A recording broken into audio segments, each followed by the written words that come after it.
Hello, everyone, and welcome to week 7, where this week we're talking about entertainment and leisure. And as you can see in this photo, we're in a movie cinema and we have a group of people who are watching a movie and or waiting for a movie to begin on the screen. And movies are a common form of entertainment in many countries around the world these days. So let's talk about this week, and we have a movie which we're going to actually watch together, and the movie is called 16 Wishes, and you can see a picture of the movie there. That's the star of the movie and one of the co-stars, and you'll be watching this during the week. Also this week we'll have a look at reviewing some common mistakes from the test, and in particular looking at the writing part of the test. And I've had a look at some of the papers and it seems that there are some common mistakes, so we'll try and fix those up. Let's talk about the grammar point for this week, where we're talking about ed and ing adjectives. We have a rule here. We use ed adjective to show how someone feels. So Mrs. Jones was interested in the art. She could be excited, she could be bored, she could be captivated. So this is how someone feels. If we use ing adjectives, we use it to describe the thing that makes the person feel that way. So Mrs. Jones thought the art was interesting. We could say the movie was exciting. We can say the lecture was engaging. So it's the thing that makes the person feel that way, and that's when we have the ing.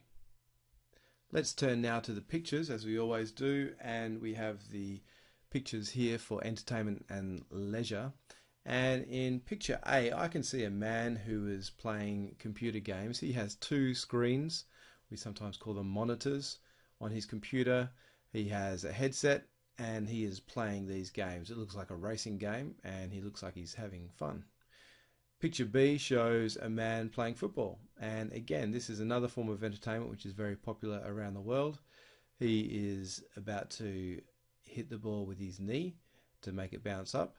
Obviously you can't use your hands when you play football, so he's kicking it around, and in the background we can see a stadium, which is a place where people watch football. They sit in the grandstand. There's also lots of flags and a sky in the background. So it's quite a good photo, a sporting photo. Picture C shows the same picture that we had on the front page of this lecture, which is a movie cinema, and sometimes called a movie theatre. And this is a place where people go to watch movies. Often they go to watch movies on the weekend, maybe on a Friday night or a Saturday night, but it's usually also available during the week and for afternoon sessions, and it's good to see the latest movies that come out from different countries, particularly California and the place called Hollywood. Picture D shows a couple and they are in a band. The girl is a singer and the guy is playing a guitar. Looks like they're having fun, and they could be doing some sort of live concert where they're performing for other people. Question 2. Are these forms of entertainment popular amongst you and your friends? Explain. Well, for my friends, I would say picture C and picture D are quite popular. Most of my friends I know love going to the movies, and a lot of my friends also like music. They don't necessarily play music, but many of them like listening to music. Which of these pictures is closer to your life? Explain why. I would say picture C is closest to my life. It's because I like going to the movies. Sometimes I watch movies at home as well, so it's not always that I go to the cinema, but I probably go to the cinema once a month, and it's something that I really like doing. Let's now turn to the writing, and we've spoken about writing over the last few weeks, but I just want to look at an example of a good answer here. And the question for this week: with the recent improvements in technology, people now have greater choice in terms of the forms of entertainment available to them. Compare and contrast two forms of entertainment that are very popular these days. So our question, we have the background statement, and we also have the actual question there: compare and contrast two forms of entertainment. So when we talk about compare, we need to say what the similarities are, and when we contrast, we have to say what the differences are. two forms of entertainment, so we need to have two different forms that we talk about. Now, in this essay, we have a introduction and we have a conclusion, and these are called the body paragraphs. So, first body paragraph, when we're talking about the similarities, and the similarities that we've chosen here are between films and computer games. So this paragraph talks about what's similar between those two, and this paragraph talks about what is different between those two. So what's different between films and computer games. Student B has not really written an essay at all. He's just written a few sentences and they're not even correct. He's got poor grammar. I think entertainment is good. I like it for many reasons. So he's made a mistake here. It should be a plural. He's made a spelling mistake. Sometime, it should be sometimes. I look at movie for fun, full stop. Small m, so you've got to have a capital letter because it's the start of the sentence. My friend also look at movie for fun, no full stop. So a really poor bit of writing. In fact, there's no point in writing something like this. You can't really score hardly any marks and you won't be successful in an international exam. So we see that this is really what we're aiming for on this course on Global 5, and we hope that you can use some of the language that we've covered in this course to be able to write this type of essay. How do we mark your writing? Well, we use a marking rubric or a marking code to help us find the score for each student. So here we have the essay, and the essay there's 4 parts that we mark. So task achievement, that covers, does the student answer the question? Are they using the right supporting information? Do they have a conclusion?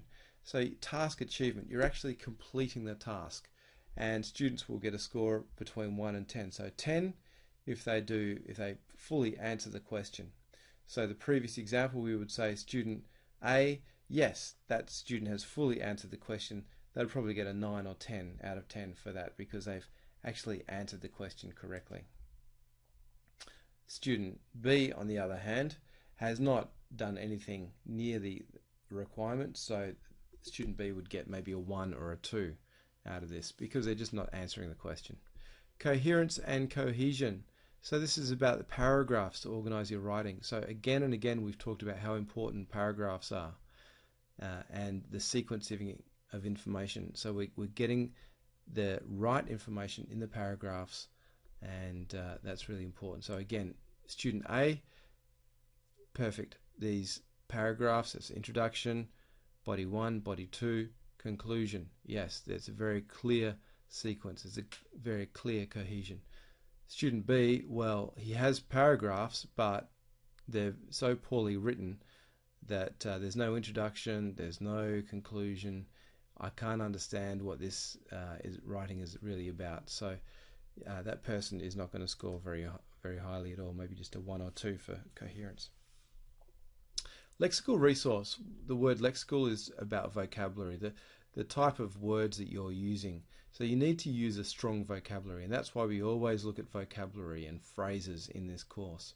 In fact, in the end of the workbook, Student Workbook 1 and Student Workbook 2, there are long lists of vocabulary and writing phrases. So to improve this score, you need to start using some of this vocabulary in your writing. The 4th category is grammatical range and accuracy. So is the person writing with the correct grammar? Are they using a wide range of grammar? So you can write correct grammar, but you're only using one tense or you're only using one style of grammar. The idea to score well in this area is that you use a range of grammar. You might use a present perfect and the past simple, and you might use some ing adjectives and some ed adjectives. You're showing that you've got good grammar skills. So what we do is we give a score for each of these different categories, and then we add them up, and then you can see what the total score is. And this student here has got 21 out of 40, which is not very strong at all. Not strong enough to be able to get the 65% required to pass Global English 5.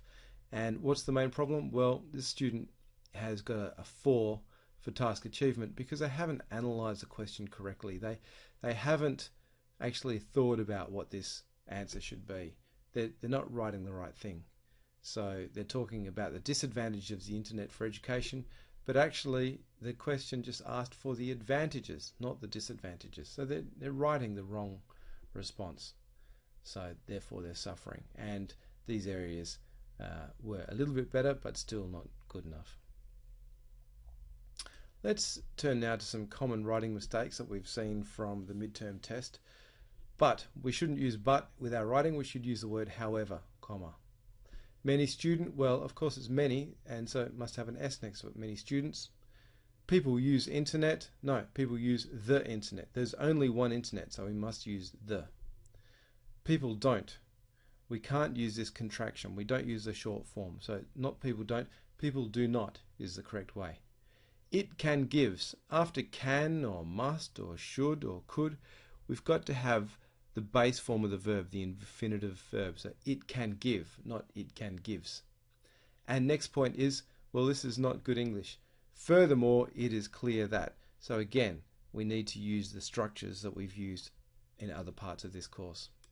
10 tips to improve your essay writing. Number 1, read the question very carefully. You need to focus on the question. You need to answer the question. Don't just write whatever you want to write. You've got to answer the question. Make a plan following ABC. We've talked about it many times. Analyze, brainstorm, choose your best ideas. You must plan. If you don't plan, you won't be able to write good body paragraphs. Write an introduction, body paragraphs, and conclusion. That's all you have to do, and that will definitely improve your cohesion score on your marking rubric. So you've got to use body paragraphs, maybe 2, maybe 3 body paragraphs. Use formal language. Don't use I think, but use in my opinion, or don't. We use do not. Write full sentences. So these sentences must be complete, not just 3 or 4 words, not 5 words. It must be a full sentence using some of the phrases and examples that we've used in this course. Do not use and, but, or so at the start of a sentence. It's not academic to use these structures. We don't use and, you'd use in addition or furthermore. Not but however. Not so, you would use therefore. Write neatly. So present yourself well. Try and write in a clear and neat way and make it easy for the person who's reading your work. Check your writing carefully for simple mistakes. There's so many little mistakes, spelling mistakes, punctuation mistakes, capital letters, all these simple rules that people know about, but they're still making these simple mistakes. Number 9, use phrases, writing phrases from Global English 5. So there's a big list of phrases at the end of Student Workbook 1, Student Workbook 2. There's lots of language there that you need to be able to use in your essays. And number 10, be proud of your work. Your writing represents who you are. So if you're writing an essay and it's scrappy and it's full of errors and it's hard to read, well, that reflects badly on you. So you need to be proud of your work. You need to present something which is professional, which is a good academic piece of work, and be proud and get a good score. So I hope that gives you some feedback as to how you can improve your score for next time. I wish you all the best, and I'll speak to you soon.